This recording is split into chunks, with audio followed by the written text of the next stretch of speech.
Amén. Mientras la pastora hablaba, el Señor me mostraba, no voy a leer porque si tengo que leer algo de esto, tengo que leerle un capítulo y medio en la Biblia y no da. Pero el Señor me mostraba, mientras la pastora hablaba, el Señor me mostraba el diseño del templo. El diseño del templo de Salomón. Y el templo, voy a ser muy sintético y gráfico porque también hay un par de versículos que quiero leerle. El templo de Salomón, según indicación de Dios, estaba a grandes rasgos, se lo hago, dividido en 3 secciones, en 3 partes. Había más divisiones, pero yo le voy a marcar las 3 partes principales. Si conoce un poco de Biblia o si tiene años en la iglesia, habrá escuchado esto alguna vez. Si no, será ahora la primera vez. Y las 3 partes principales que dividen el templo se llaman atrio, lugar santo y lugar santísimo. Si escuchó alguna vez, más o menos sabrá de qué se trata. Si no se lo grafico, se lo digo muy sencillamente. El atrio es como si fuera un hall grande, como si fuera un patio, si quiere. No era un patio, pero póngale un patio grande. El lugar santo era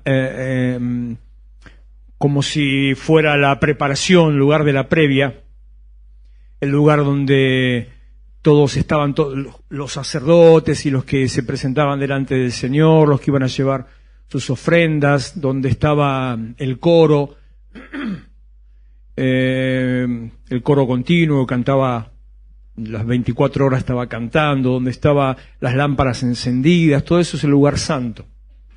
O sea, era un lugar donde ya se daba culto a Dios.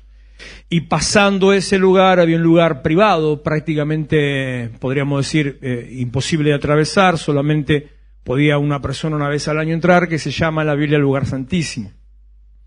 Y eso, que si bien en la religión judía hablaba de las diferencias, los requisitos para acercarse a Dios, era el ritual para presentar sacrificio, cómo tenían que presentarse los sacrificios, el lugar santísimo es donde vivía Dios, en la idea judía, donde vivía Dios ahí, y en ese lugar solamente el sacerdote principal, el sumo sacerdote, una vez al año tenía permiso a entrar, y una vez al año lo que hacía era presentarse delante de Dios y llevar la carga del pecado de todo el pueblo, alcanzaba el perdón, la redención, y volvía a salir y como que se iniciaba un ciclo nuevo de relación con Dios. Eso es la parte ritual, la parte muy técnica y mecánica de esto. Ahora, todo en la Biblia, en el Antiguo Testamento, es una sombra de lo que Jesús trajo luz cuando Él vino a nosotros, y es un símbolo de lo que en el Nuevo Testamento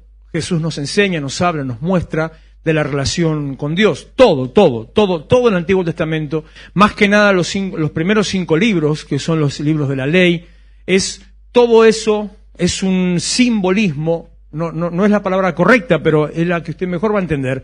Es un simbolismo de todo lo que después Jesús iba a hablar y que representa la relación de Dios con su pueblo. Entonces, encajando el diseño del templo en este simbolismo, se refiere a que hay distintas etapas y distintos niveles, distintos procedimientos para poder llegar y acercarse a la presencia de Dios.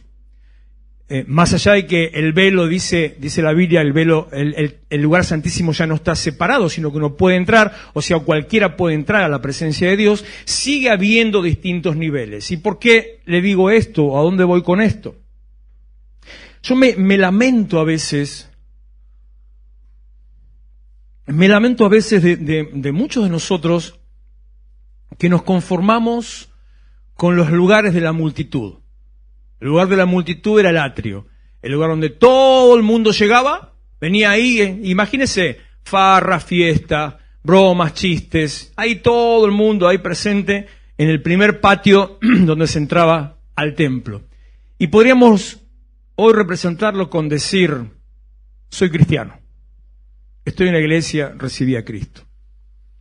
El miércoles, cuando estuvimos hablando, ya de la semana pasada, el miércoles que hice referencia a lo que el Señor nos habló en el aniversario, que hemos entrado en un tiempo un tiempo de gobierno, un tiempo de un renacimiento, un tiempo de un renuevo, eso trae consigo también algunas demandas. Las demandas son algunas cosas de las que hablamos el miércoles.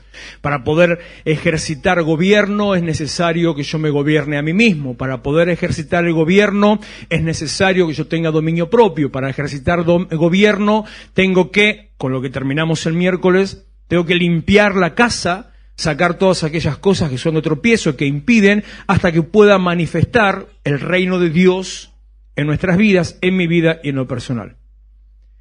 Entonces, uniendo eso, lo del reino y el gobierno, con esto que yo le estoy diciendo del templo, hay un camino abierto a tener a desarrollar, manifestar este reino de Dios, pero para manifestar el reino de Dios, tenemos que entrar al lugar privado de la presencia de Dios. Para manifestar el reino de Dios, tenemos que empezar a movernos de una manera tal que solamente era, según la Biblia en la antigüedad, para los exclusivos. Era como si fuera el salón VIP. No era para todos, sino para algunos que, según un texto que ahora yo le voy a leer, que es del Nuevo Testamento, era solamente para aquellos que entendían. Entendían. Hoy tal vez la palabra hoy sea esta, entendimiento, entender. Primeramente entender que al estar en una posición nueva, al estar delante de algo nuevo, bueno, algo tengo que cambiar, algo tiene que pasar, algo tengo que hacer. Cuando uno hace algún cambio en su vida, cualquier cambio que hace en su vida, se tiene que adaptar a cosas nuevas. Si usted se muda de casa, yo recuerdo cuando nos mudamos la última vez, gloria a Dios, aleluya. El tiempo que estuvimos ya, no sé ahora, pero había pasado un año y capaz que hasta 2 años y había todavía algunas cajas con cosas guardadas porque había que readaptarse, reacomodarse, encajar en un lugar nuevo. No solamente en la casa, también en el barrio, también en el lugar, en la zona, cosas distintas. Todo cambio requiere una adaptación. Entonces, entrar en un renuevo, en un renacimiento, en un tiempo de gobierno, entrar a alcanzar algo que Dios nos da, implica también una adaptación. Implica que nosotros tengamos que hacer acomodamientos en nosotros para poder entrar. Acomodamiento para poder entrar. Si usted hasta ayer trabajaba de changarín y mañana le dan un puesto de chofer de micro larga distancia, no puede subirse a micro larga distancia vestido como changarín. Básico, elemental. Porque si sube como changarín le pegan una patada diciendo, ¿usted quién es? Necesita algo que lo represente y es el uniforme que la empresa le da como chofer de ese micro de larga distancia. Su vestidura, su actitud, lo representa y muestra que usted pertenece a ese lugar y que va a trabajar en ese lugar. Primer paso, entendimiento, que tenemos que pasar algunas cosas, cambiar alguna manera de pensar, adaptarnos a algunas cosas nuevas. Decía el apóstol Torres el domingo, tal vez separarnos de algunas personas, cambiar nuestros círculos de amistad. Tal vez no es eso lo que quiero hablar hoy, pero lo tomo como ejemplo.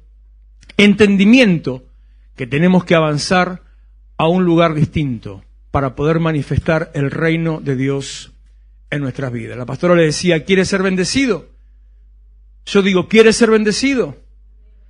Para que se manifieste el reino, para yo poder ejercer gobierno, para poder ejercer gobierno sobre todas las cosas, para todas aquellas cosas que están bajo mis pies, todas aquellas cosas que Dios entregó en mis manos, entonces yo tengo que adaptarme, tengo que hacer cambios en mi vida.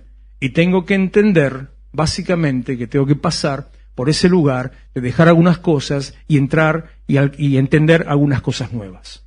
Por eso decía que a veces me entristezco, me quedo un poco así, medio pinchado, cuando muchos no entendemos y nos quedamos solamente en ese lugar, el lugar de la multitud, el lugar del tumulto. Tal vez mirando con cara rara, ¿qué está pasando? ¿Por qué el otro hace ¿Por qué este se cae? ¿Por qué aquel llora? ¿Por qué se ríe? ¿Por qué canta así? ¿Por qué tanto esto? ¿Por qué tanto tiempo? Porque mire, son las 10:05. ¿Por qué? No entender, es necesario entrar en un nivel de entendimiento. Dice, espera que voy a sacar de todo lo que tenía anotado. Primera de Corintios, capítulo 2, versículo 14, versículo 15. Primera Corintios 2, 14 y 15. Porque el hombre natural no percibe las cosas que son del Espíritu de Dios, porque para él son locura. El hombre natural, el hombre normal, percibe, no entiende, no puede diferenciar, no puede saborear las cosas que son del Espíritu de Dios, porque para él son locura. Primer punto le dije entender. Segunda cosa que le digo, si a usted algunas cosas de las que ve, o algunas cosas en donde está metido, le parecen locura, si algunas cosas que ve que se hacen le parecen locura, entonces puede ser que todavía sea simplemente un hombre, una persona natural, lo que no está mal ser una persona natural. Peor sería ser un marciano. Es una persona, un hombre natural. Un hombre natural es la definición que la Biblia da a la persona que no ha tenido todavía una transformación espiritual, no se convirtió en otra cosa. En vez de ser mariposa, todavía sigue siendo gusano. Entonces, capaz que muchos todavía somos gusanos y no hemos empezado a desplegar alas como mariposa. ¿Quieres ser mariposa? El hombre natural no percibe las cosas que son del Espíritu de Dios porque para él son locura y no las puede entender. Y no las puede entender. ¿Qué quiere decir no las puede entender? Que aunque quiera, no las puede entender. No es que de caprichoso dice, no entiendo. O no es que lo hace a un costado, o no le interesa, se pone indiferente. No las puede entender. Si a usted le pasa en algún momento, en algún tiempo de manifestación de Dios, y otras cosas que ahora le voy a decir, si a usted le pasa que, por más que se esfuerza, no entiende, todavía tal vez esté siendo un hombre natural. Y no las puede entender porque no cambies todavía, porque se han de discernir espiritualmente. Del mismo modo, estaba conversando ayer, creo, con alguien que me decía, por una situación personal, si yo hago tal cosa, si yo me comporto de tal manera, si yo cumplo con mis promesas o mi comportamiento, si yo hago esto, si yo paso el ABC y hago todos los pasos que tengo que dar, ¿por qué Dios no me bendice? Es una pregunta, esa pregunta es como algo tan existente en la iglesia como la pregunta de los chicos de quién creó a Dios, o como la pregunta que uno hace en un momento de cuál es la voluntad de Dios. O sea, en algún momento alguien siempre pregunta, ¿por qué si yo A, B, C, en vez de D, J? ¿Por qué? Bueno, primero le digo que esté tranquilo, que las cosas de Dios no son matemáticas, las cosas de Dios pueden salir disparadas para cualquier lado, pero siempre hay una relación. Ahora, si su vida es una constante de no entender por qué las cosas le pasan o hay cosas que no le pasan, si no está entendiendo, es que usted todavía es una persona natural, es un hombre natural. Necesita una transformación.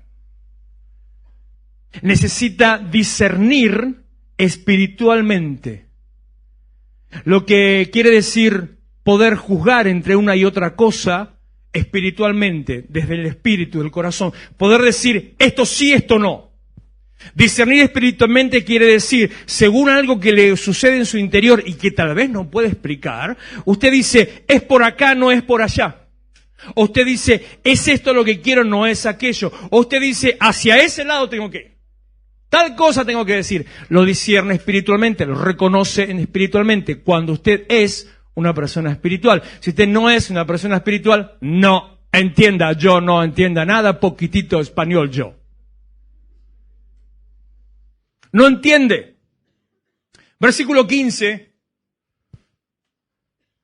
En cambio, el hombre espiritual Esta palabra tiene malas interpretaciones. Este versículo a veces se lo interpreta mal porque hay una palabra, esa palabra juzga, se la malinterpreta porque no se la entiende en el contexto.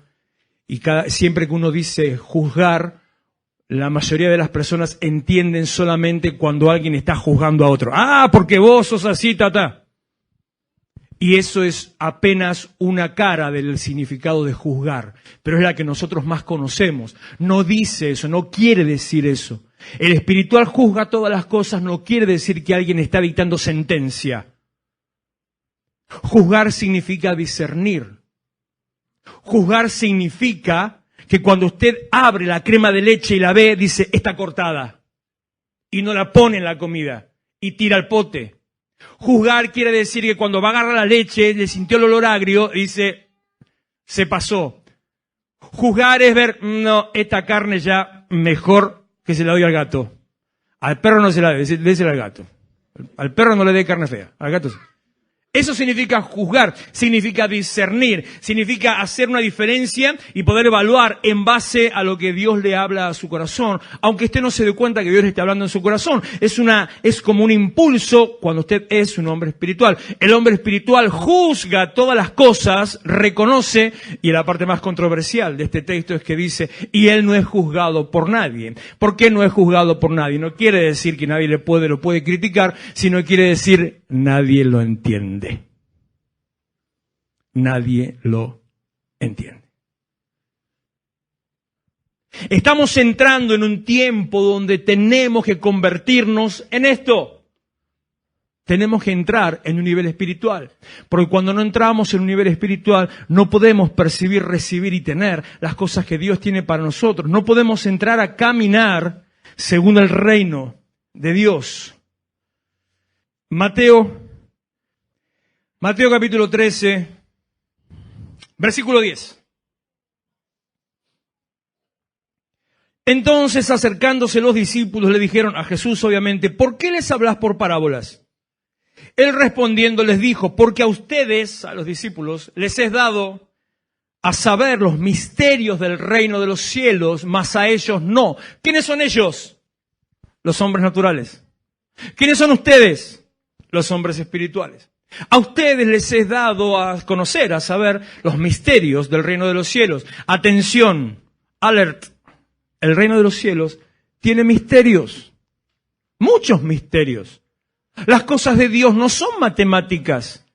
Las cosas de Dios no siguen una secuencia lógica. Siguen una secuencia lógica espiritual, pero no es la secuencia lógica que uno podría pensar con nuestra manera. No es la matemática natural, es una matemática espiritual. En la matemática espiritual, 2 más 2 no siempre es 5. 2 más 2 no siempre es 4. Ya estoy para... No siempre es 4. Es más. Voy a usar una palabra de Jesús que está en este versículo, en el anterior a este, que dice, el que tiene oído para oír que oiga. O sea, si entiende, entienda. En la matemática de Dios, muchas veces 2 menos 1 es 4. Porque las cosas de Dios son distintas. Como las cosas de Dios son distintas, esas cosas les son dadas a entender a aquellos que están en el seno y que quieren entrar hacia el lugar santísimo y que quieren comprender los misterios del reino de Dios. Si usted quiere vivir una vida cristiana exitosa, usted tiene que elegir. Si usted quiere venir a la iglesia o vivir una vida cristiana exitosa, tiene que elegir. Si su elección, su decisión es venir a la iglesia, está bien. Está bien. Puede venir a la iglesia permanentemente, no digo que no venga, al contrario, puede venir y sí.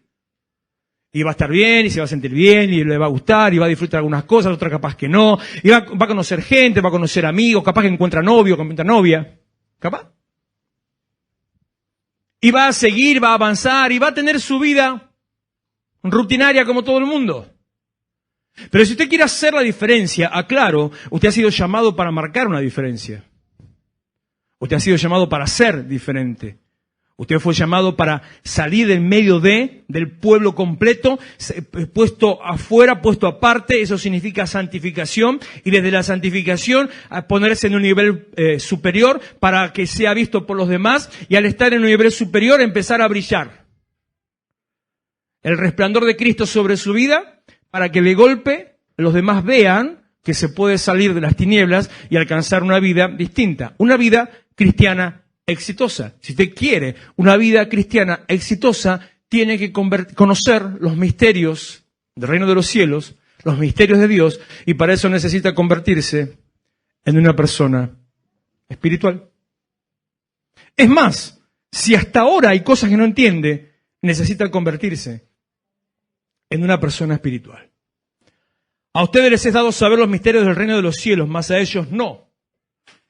Porque a cualquiera que tiene y tendrá más, pero al que no tiene, aún lo que tiene le será quitado. Por eso les hablo por parábolas, porque viendo no ven, oyendo no oyen, ni entienden. Versículo 16. Pero bienaventurados sus ojos porque ven, y vuestros oídos porque oyen, porque de cierto digo que muchos profetas y justos desearon ver lo que ven, y no lo vieron, y oír lo que oyen, y no lo oyeron. O sea, bienaventurados ustedes que entienden. Pero si no entiende, necesita avanzar, necesita permanecer, necesita pedirle a Él que le muestre, que abra sus ojos, como dijo el profeta, Señor, abre sus ojos para que vea. Necesita perseverar, necesita entrar y meterse en medio del río. Necesita dejar de cuestionar, de analizar, de razonar, de criticar. Necesita poner a Dios en el lugar que le corresponde. Ahora le hablo no al que apenas está empezando a conocer, sino al que ya tiene un tiempo de vida de iglesia. Vida de iglesia. Necesita poner a Dios en el lugar que le corresponde. Necesita que Él sea no parte de su vida, sino su vida. Si no te va como querés que te vaya, no es culpa de Dios. El hombre natural no entiende. El hombre espiritual entiende y juzga. Avanzo para ir al punto central. Versículo 18. Oigan pues ustedes la parábola del sembrador. Cuando alguno oye la palabra del reino y no la entiende, otra vez lo mismo. Usted escucha la palabra, escucha las locuras de su pastor, escucha lo que se ministra del púlpito, escucha lo que fluye en la administración, escucha las revelaciones que le cuento. Esta es otra para el que tiene oído, si no tiene oído tampoco. Como tremendo como estamos hoy. Ay, necesito una cama. Esta es otra. Esto para el que entiende. Para el que no entiende no le va a afectar nada, pero para el que entiende. Entérese, sepa que en cada reunión usted es testigo de manifestación de Dios y que en cada reunión usted recibe directamente del cielo lo que mal llamamos revelaciones. Es una palabra incorrecta, inapropiada, pero es la palabra que más encaja. Usted recibe revelaciones. ¿A qué llamamos, repito, mal llamadas revelaciones? A palabras que vienen directamente de parte del cielo, de parte de Dios en ese momento. Que no están escritas, que no están bosquejadas, que no están pensadas, que no están buscadas, que no están razonadas, sino que el Señor suelta. Usted está recibiendo una palabra espiritual. ¿Qué significa eso, que usted recibe una palabra espiritual? Que de golpe le están dando la llave, la clave, la manera de ganarse $1.000.000. Y usted dice, mira. Pero mirá qué bueno. Ay, ¿viste la foto de Luciano Castro? Y se queda con la foto de Luciano Castro en vez de con el $1.000.000. Cuando el que está delante o el que está escuchando recibe la palabra y no la entiende, miren lo que dice. Me gusta cómo lo llama ahí. Parece una forma hasta tierno. Dice. Viene el malo. Es como tierno, ¿no? Viene el malo y arrebata lo que fue sembrado en su corazón. Este es aquel que fue sembrado junto al camino. Usted está en el culto, recibe palabra, está en el altar, recibe oración, recibe ministración, tal vez un milagro, tal vez sanidad, bendición, prosperidad. Lo que sea le esté pasando. Vino con determinada situación, se va bien. Llega a su casa, está peor que antes. Por eso me encargo en cada culto de orar específicamente por la vuelta a casa para que los bicharracos se corran. Hacemos un metrobús espiritual. ¿Cómo es que se llama legalmente? Carril exclusivo para transporte público. Entonces, hacemos un carril exclusivo para el cristiano. Así. Y a pesar de eso, como no la entiende, llega a su casa y el perro le hizo caca, o su marido lo está esperando con cara de traste, o el nene le rompió algo y de golpe recibe lenguas. Y a la jueves, que es más que miércoles, todo lo que recibió, porque no entendió. ¿Por qué no lo entendió? Porque, correte,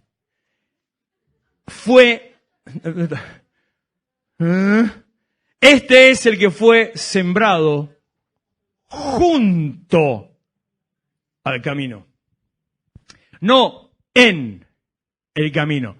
La mira de rojito la cosa. Voy a la iglesia y me comprometo con Dios hasta ahí nomás, no sea cosa que me cambie, no sea cosa que tenga que dejar algo, no sea cosa que no pueda hacer la cosa que me gustan. Entonces, voy, recibo, me pasa por al ladito, recibo la bendicioncita, pero no tanto. Sembrado junto al camino, no permanece, no dura. Quiero terminar, me van a retar, me van a echar, hoy me echan. Versículo 20. Y el que fue sembrado en pedregales, este es el que oye la palabra y al momento la recibe con gozo. Y salta y grita y Tengo un poco de aprensión personal contra aquel que cuando está, me molesta un poquito porque entre grito y grito, imagínese que usted está hablando con alguien, usted le está diciendo algo lindo a una persona o le está reclamando algo a alguien y cuando le está hablando a esa persona, la persona a la que usted le está hablando habla todo el tiempo. ¿Escucha algo de lo que le dice? Imagínese entonces que Dios le está dando una dirección, Dios le está dando una revelación, Dios le está dando algo, una bendición para su vida y usted está bla, bla, bla, bla, bla. ¿Escuchó lo que Dios le dijo? Entonces calladito, mejor. Entonces lo recibe con gozo. ¡Ah, gloria a Dios! ¡A su nombre! ¡Gloria al pueblo Victoria! ¿Y cómo sigue? ¿Había otro más? A su nombre, gloria al pueblo Victoria y algo más seria. La recibe con gozo, pero como no tenía raíz, se secó. Y dice, al venir la aflicción y la persecución por causa de la palabra, se secó. Como no tenía raíz, al primer problema, usted se va. Al primer problema, Dios no responde. A la primera prueba que Dios ha enviado para mostrarles el propósito que tienen con usted y para edificar en ese propósito, a la primera prueba Dios no está. A la primera situación, para no utilizar ningún ejemplo que tal vez usted se sienta tocado en lo personal, que no es nunca mi intención que nadie se moleste ni se ofende, uso un ejemplo que tengo viejo, que lo tengo ahí en la base de datos vieja, pero me sirve siempre. Me voy de la iglesia porque mi marido no cambia. ¿No entendiste nada? No es así la cuestión. No es me voy porque él no cambia. No tenía raíz. Por eso, mañana comienza la escuela de crecimiento espiritual, el nivel 1 para los que están hace poquito en la iglesia o que nunca lo hicieron. Pero conversando con la pastora esta semana y con algo que conversé ayer, que usé entre los varones para hacerlo como encuesta, tomamos la decisión de modificar algo en el sistema de la escuela de crecimiento y agregar algunos conceptos que tienen que ver más con que usted tenga raíz. Empezar a enseñar algunas cosas que son más basadas en la palabra, más palabra que visión, más palabra que ministerio, más conceptos básicos de la palabra, algunas cosas muy rudimentarias o elementales para que usted empiece a estar más arraigado. Y si aún después de eso también se va porque su marido no cambia, aguántesela. Ya no es un tema mío. Pero sí esto, necesitamos estar más arraigados. Deme 5. No eran 5, Ivana, ¿viste que no eran 5? Deme un cachito más, ya termino. 22. El que fue sembrado entre espinos, este es el que oye la palabra, pero el afán de este siglo y el engaño de las riquezas ahogan la palabra y se hace infructuosa. Hablaba ayer con los varones sobre la motivación y la intención.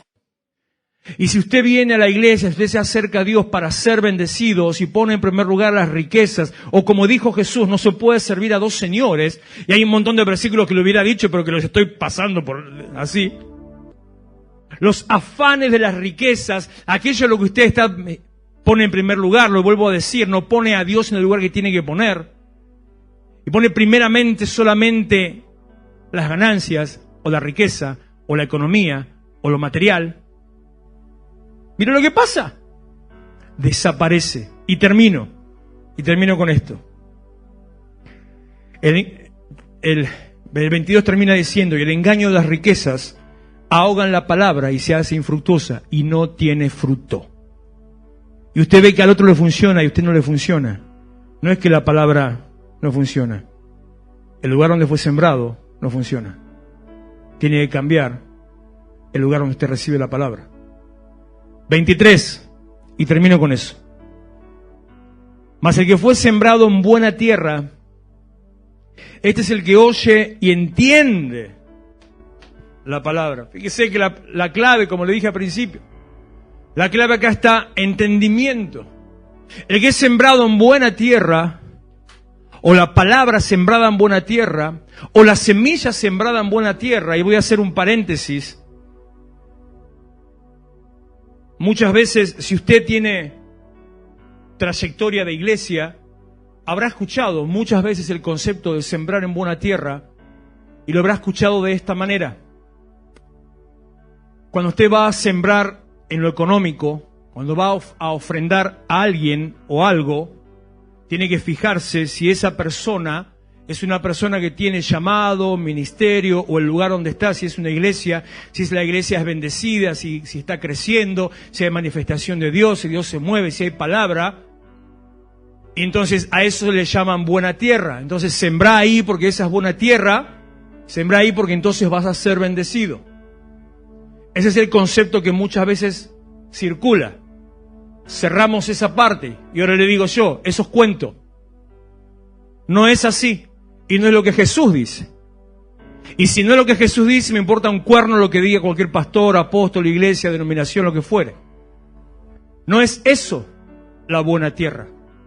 Sino que si usted lee con detenimiento este pasaje que estoy comprimiendo y le pide al Señor y lo entiende, se va a dar cuenta que lo que Jesús está hablando como semilla es la palabra. Y lo que Jesús habla como tierra es la persona. Y aunque hace la comparación con una siembra general y en qué lugar, está hablando de la persona. Entonces, la buena tierra es la buena actitud con que usted recibe la palabra y entiende.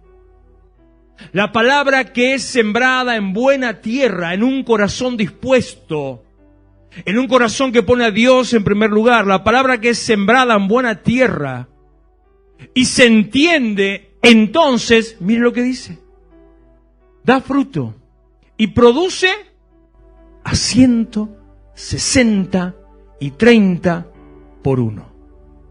Y dice la NBI, dice en este versículo, en el final, no solamente eso, dice, y produce fruto que persevera. Fruto que persevera. Juan capítulo 16, no sé qué versículo es, dice que Jesús, Él nos ha llamado, Él nos eligió, dice, y yo los he puesto para que lleven fruto, y vuestro fruto permanezca. El fruto espiritual es el que permanece, es el que persevera, es el que continúa. ¿Cómo hago para dar fruto espiritual? ¿Cómo hago para que mi fruto persevere? ¿Cómo hago para que mi fruto permanezca? ¿Cómo hago para ser bendecido al 100 por uno? ¿Cómo hago para que lo que recibo se multiplique en mí? Escuche, 100 por uno, 100 por uno. Recibo 1, tengo 100. Eso está hablando, recibo 1, tengo 100.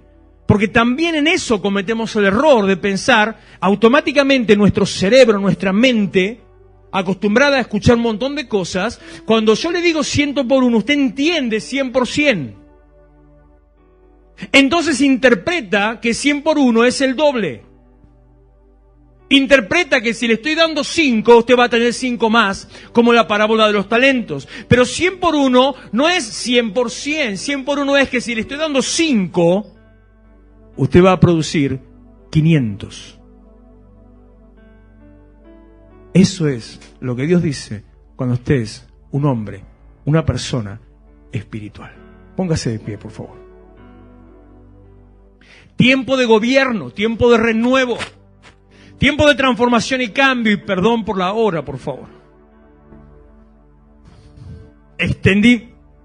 Comprimí lo más que pude, pero no podía menos que eso. Para que se lleve, por lo menos, esta dirección, el ser transformados en hombres y mujeres, en personas espirituales. Señor, yo te doy gracias por el toque, la revelación, la transformación, por tu presencia. Te doy gracias, Señor, por la conexión con tu Espíritu. Por prepararnos, Señor, para lo que tenés para nosotros, por llevarnos a un nivel nuevo, a un plano nuevo.